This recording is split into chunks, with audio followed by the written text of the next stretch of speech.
अस्सलाम वालेकुम, मेरा नाम हैसम है और मैं एक एसीसीए फ़ाइनलिस्ट हूँ। जब से मैंने एसीसीए शुरू किया हुआ है अभी तक फ्रेंड्स में, फैमिलीज़ में पूछते रहते हैं लोग कि मेरा कोई दोस्त एसीसीए करना चाहता है या मेरा कोई छोटा भाई एसीसीए करना चाहता है, तो उनको थोड़ा-सा गाइड कर दो, उनको थोड़ा-सा एसीसीए के बारे में बता दो। इसी तरह मैं भी जब एसीसीए शुरू कर रहा था तो कभी किसी से पूछना, कभी किसी से पूछना, कभी भाई के दोस्तों से पूछना, कभी अपने सीनियर्स से पूछना।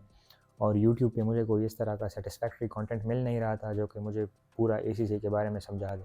तो अभी मैंने सोचा कि मैं एक 2-3 वीडियोस एक सीरीज़ बनाऊं जिसमें मैं एसीसी के बारे में पूरी डिटेल दूं लोगों को, जिसमें से ये पहला वीडियो है। और इस वीडियो में मैं बेसिकली जो ओवरऑल स्ट्रक्चर है एसीसीए का, एक बड़ा ही एक जनरल जो स्ट्रक्चर है, कितने पेपर्स हैं, कितने लेवल्स हैं, वो मैं एक्सप्लेन करने जा रहा हूँ।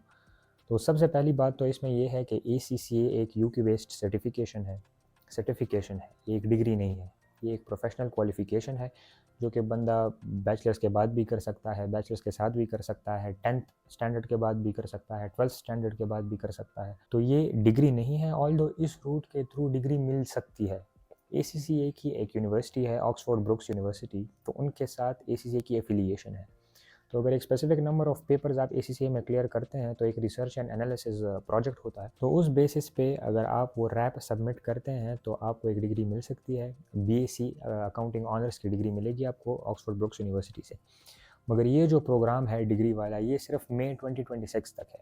तो मई 2026 आखिरी सबमिशन होगी इसकी, उसके बाद ये डिग्री अवेल नहीं की जा सकती। खैर, डिग्री की बात अगर हम छोड़ दें तो ये एक सर्टिफिकेशन है, यूके बेस्ड सर्टिफिकेशन है। जिस तरह पाकिस्तान में आपने सीए का नाम सुना होगा, सीए भी डिग्री नहीं है, इसी तरह एसीसीए भी एक क्वालिफिकेशन है, प्रोफेशनल क्वालिफिकेशन। अब मैं मुझसे अक्सर जब बड़े पूछते हैं कि मैं क्या कर रहा हूँ, तो मैं उनको कहता हूँ कि मैं एसीसीए कर रहा हूँ, तो वो ये पूछते हैं कि कौन से साल में हो या फिर कौन से सेमेस्टर में हो।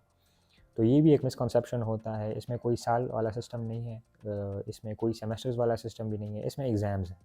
अगर आप 10th के बाद ज्वाइन कर रहे हो, अगर आप 12th के बाद ज्वाइन कर रहे हो, तो आपको टोटली 17 पेपर देने पड़ते हैं। अगर आप बैचलर्स के बाद शुरू करते हो तो वो यूनिवर्सिटीज़ पर डिपेंड करता है, कुछ एग्जाम्शंस मिल जाती हैं पेपर्स। मगर अगर आप 10th 12th स्टैंडर्ड के बाद शुरू कर रहे हैं तो 17 पेपर देने पड़ेंगे आपको। अब ये 17 पेपर जो हैं एसीसीए में, इनको 3 लेवल्स में डिवाइड किया गया है। सबसे पहला लेवल है एएफडी, जिसको फाउंडेशन डिप्लोमा भी कहते हैं एसीसीए का। इसमें बिल्कुल फाउंडेशंस आपको सिखाई जाती हैं, फाइनेंशियल अकाउंटिंग की, मैनेजमेंट अकाउंटिंग की, बहुत बेसिक बेसिक चीज़ें आपको सिखाई जाएंगी।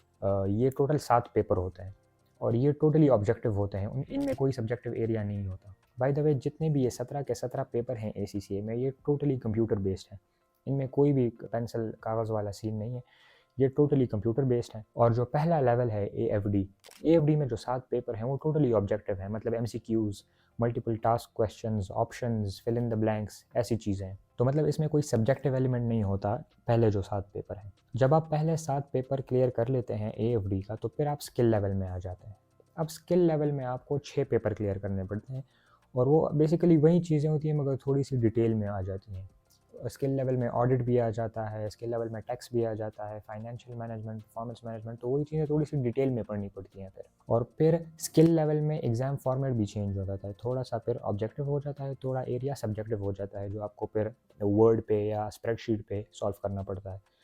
और वो चीज़ें ज़रा डिटेल हो जाती हैं और इसी तरह डिफ़िकल्टी लेवल भी थोड़ा बढ़ जाता है। जब आप स्किल लेवल के 6 पेपर क्लियर करते हैं तो फिर आप आ जाते हैं प्रोफेशनल लेवल में। अब प्रोफेशनल लेवल में वैसे हैं टोटल 6 पेपर। इन 6 पेपर्स में जो एसपीआर और एसबीएल रिपोर्टिंग का जो पेपर है और लीडरशिप का पेपर है, ये आपको कंपल्सरीली देने पड़ते हैं, इनमें कोई चॉइस नहीं है। बाकी के जो 4 पेपर हैं उनमें से आप कोई भी 2 उठा सकते हैं और कोई भी 2 छोड़ सकते हैं, मतलब वो आपके इंटरेस्ट पे या आप किस फील्ड में जाना चाहते हैं, आप किस फील्ड में स्पेशलाइज करना चाहते हैं, उस बेसिस पे आप कोई भी 2 उठा के कोई भी 2 छोड़ सकते हैं। ये टोटल एएफडी में 7, स्किल में 6 और फिर प्रोफेशनल में 4, ये टोटल आपके 17 पेपर बन जाते हैं। ये 17 पेपर जब आप क्लियर कर लेते हैं तो आप एक एसीसीए एफिलिएट बन जाते हैं। अब इसमें टाइम कितना लगता है, इट डिपेंड्स। कोई बंदा अगर पहली अटेम्प्ट में सारे पेपर क्लियर कर रहा है, जल्दी जल्दी पेपर दे रहा है, हर अटेम्प्ट में पेपर उठा रहा है, तो इससे ये होता है कि बंदा 3 साल में भी ख़त्म कर सकता है, बंदा 4 साल में भी ख़त्म कर सकता है। मेरे हिसाब से अगर एक एवरेज स्टूडेंट हो तो वो 4 साल में बड़ी आसानी से एसीसीए कंप्लीट कर सकता है। और अगर कोई काबिल बंदा हो, कोई जीनियस बंदा हो, तो वो 2.5 ईयर्स, 3 ईयर्स, 3 ईयर्स तो खैर कोई भी कर लेता है मेरे ख्याल से। 2.5 ईयर्स में अगर कोई बहुत काबिल बंदा हो तो वो कर सकता है। तो जब ये सारे पेपर्स क्लियर हो जाते हैं, आप एक ACC एफिलिएट बन जाते हैं। एफिलिएट का मतलब है कि इसके सारे जो एकेडमिक्स हैं वो कंप्लीटेड हैं, सारे पेपर्स इसके कंप्लीटेड हैं और इसके पास प्रैक्टिकल एक्सपीरियंस कोई नहीं है। तो फिर ACC एफिलिएट से ACCA मेंबर बनने के लिए आपको 3 साल की ट्रेनिंग पीरियड होगी, वो उसमें आपको ट्रेनिंग करनी पड़ेगी।